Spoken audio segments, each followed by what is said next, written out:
Hello and welcome to IntentioKnit. This channel is about to have a sort of a big 2026 theme, and that is destashing and low buy. Let's get into it. So what is stash down and what is a low buy?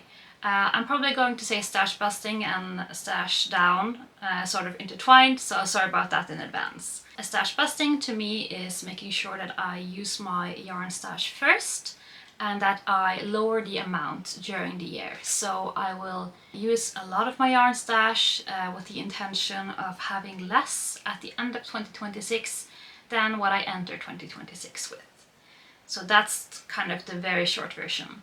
And a low buy, if you've heard of a low buy or no buy before, it is a set of intentional rules that you make for yourself that apply to your own situation. So a no buy for me would be not buying any yarn in 2026 at all. That's just not realistic for me with my other goals. So I'm going to do a low buy where I am very intentional about what I bring into my home, and I am going to have rules for myself. I'm going to have a red list, which is strict, don't buy this ever in 2026. I'm going to have a yellow list, which is have a good think about this, do you actually need this? And I'm going to have a green list, which is sort of, this is allowed, you can get this. And one of the sort of green list items would be if I want to make a new sweater and I'm going to start it immediately, that's okay. For me in my situation. So that's the sort of definition out of the way. Let's get into the why. Why am I doing a low buy and a stash busting in 2026? I am a minimalist in many parts of my life, and I make sure that I own what I need in my home and what I love. And I love knitting and crochet, I love yarn, so I have what I need, but at the moment I have a little bit too much. I have more than I am comfortable with. This is not any judgment on anyone else. If you have more than me and you're happy with it, you do you, truly. If you have less than me and you're happy about it, you do you. This is just me being a bit minimalist in my own life. I feel that I have an overflow now that I'm not comfortable with. I really want to get through that. So the combination of doing a stash busting, a stash down and a low buy, making sure I don't bring in a lot, will help me reduce the amount of yarn I have in my home. Another part of my why is I have a lot of 1 or 2 skeins of yarn that I normally don't use, or I bought it a long time ago and my preferences has changed. I have been knitting and crocheting for a lot of years, and colors and materials I used to love, I just don't anymore. So I want to get those things sort of used up and out of my house. That means making something of it. It means maybe making something for friends and family. It might mean selling the yarn. It might mean decluttering it and giving it away. But I am hoping to make most of it and make something with it. That's the main goal. But yeah, I have a lot of yarn that I don't find a lot of joy in at the moment, and that's a big part for me, making sure that it gets used up so that it doesn't just sit here. And then another part is, you know, the economic times are hard, making sure that I don't overspend on my hobby. You know, knitting and crochet is a hobby. I do my little YouTube channel here just for fun. I am not a professional in any way with yarn and crafting, and I want to make sure that I only have what I can use reasonably within not too long. I want to make sure that I can, after having finished a project, that I can always go into my crafting room and find a new project. That's always a good goal for me to have, but I don't want to have a lot laying around. That just doesn't get used. So for me it's really important this year to be intentional with how much yarn I bring into my home and also what I use. So there is going to be a lot of videos surrounding this, you know, what can you do with that 1 to 2 skeins, how I will do this, and I will be making my regular knitting podcast, so if you want to keep watching what I'm making, please consider subscribing. I will do my knitting podcast probably twice a month. That's what I've been doing up until now, and that seems to work. And I'm also going to do a monthly check-in about this low buy and stash busting. This is to keep myself accountable, to make sure that I keep up.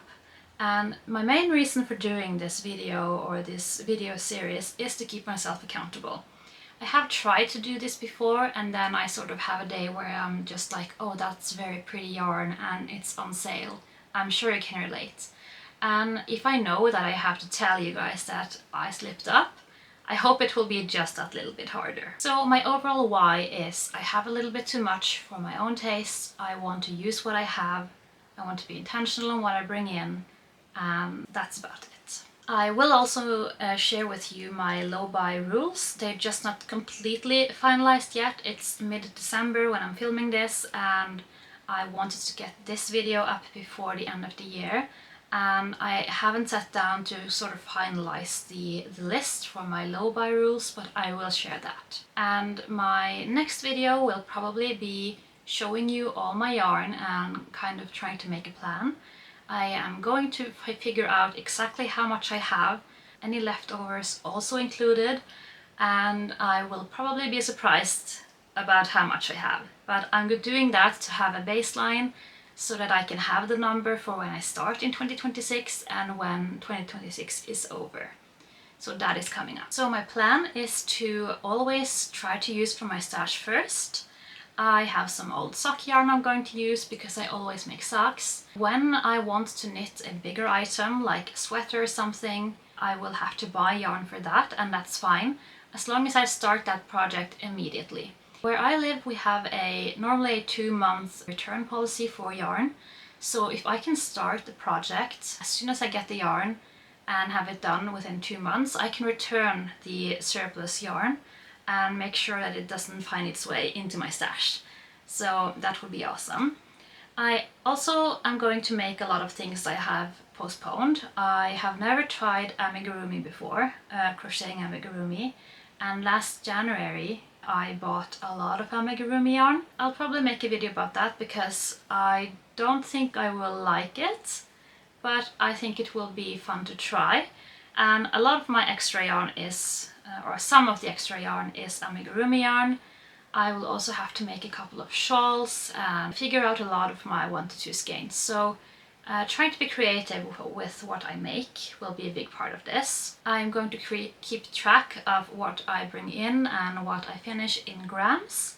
I usually just weigh what I use and then write that down, so I'm going to share that with you as the months go by. And I think just getting a full overview of what I have will be very helpful.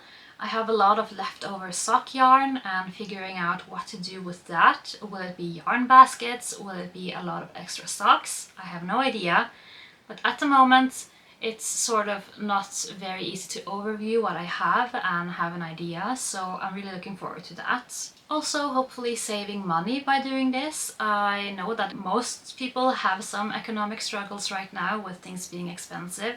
Yarn is no exception. I live in Norway, it's expensive here, and buying a lot of extra that just sits there, it just doesn't work with my mindset at the moment.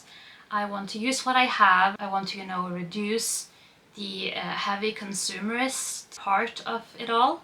A big part of that is using what I have and show you that that's possible. I'm not saying it will be easy, but I am looking forward to trying, really trying this year, and not sort of just give up mid-year and be like, it's not that important. Because it is important to me to reduce the amount of yarn I have and make sure that I have what I need and what I really want to have. Another part is also we are redoing this little crafting room. It's a very small room, and I want to have a little sofa here. I want to have some pretty yarn shelves, but I don't want it to take all of the wall behind me. So it's also being intentional about what I put into this room and how I use it. Some of this might seem a bit vague, but I'm going to do more videos where I explain a bit more in detail when I have all the details. I really just wanted to film this and get it out to you, so maybe someone else wants to try this with me. If you do, make your own rules. Why are you doing a stash down? Why are you doing a low buy? Are you doing both? Are you doing one? I find that having a why and write it down is so important, because when it becomes hard, and it will become hard, It will be days where you just want to buy that pretty yarn, or someone gives you some yarn. Is that part of your rules? Try to think it through. I'm also open to changing the rules slightly if the year goes by and I see that something just isn't working. Because the biggest part of this to me is to not take away the joy that knitting and crochet takes from me. If I notice that I start to dislike something about it, then I might switch up the rules a little bit, because my intention is not to ruin this hobby of mine. My intention is to just lower the amount I have, what I bring in, and make sure that by the end of the year I have less yarn, and that's it. I'm not going to force myself to use yarn I don't like. You know, if there's any yarn that I feel is very scratchy on my skin, I might declutter it. If there is some yarn I know that a friend of mine would love that I don't enjoy working with, I might give it away. So there will be many different elements to this from my side. Yeah, I hope you'll follow along. Please consider giving it a like, giving it a subscribe. I just changed my name on this channel to IntentioKnit because I want to be intentional, I want to knit, I want to crochet, and my old name Scandycraft just felt a bit too open. So I hope you enjoyed this video. My next one will be an overview of my stash, figuring out exactly how much I have, making some plans, and then also my more specific low-buy rules, and then keeping up my knitting podcast. So if you want to watch what I actually make, the knitting podcasts will be where, and I'll also do a monthly end of month review of how is this low-buy and stash busting going, giving you some numbers, giving you some wins and some this was a challenge. So yeah, my why is I want to have less, I want to just have what I need for here and now, and I want to be kind of a voice to oppose the very consumerist culture in general. But I'm also very mindful that we all have different needs and different wants, so I'm never going to judge anyone. This is for my own accountability, and I thought maybe someone else wants to try. So if you do, please let me know. I would love to know what you think. And yeah, let's find out in the next video how much yarn do I actually have. Thank you for watching. I hope you had a good Christmas if you celebrate, a good holiday, and let's get ready for the new year.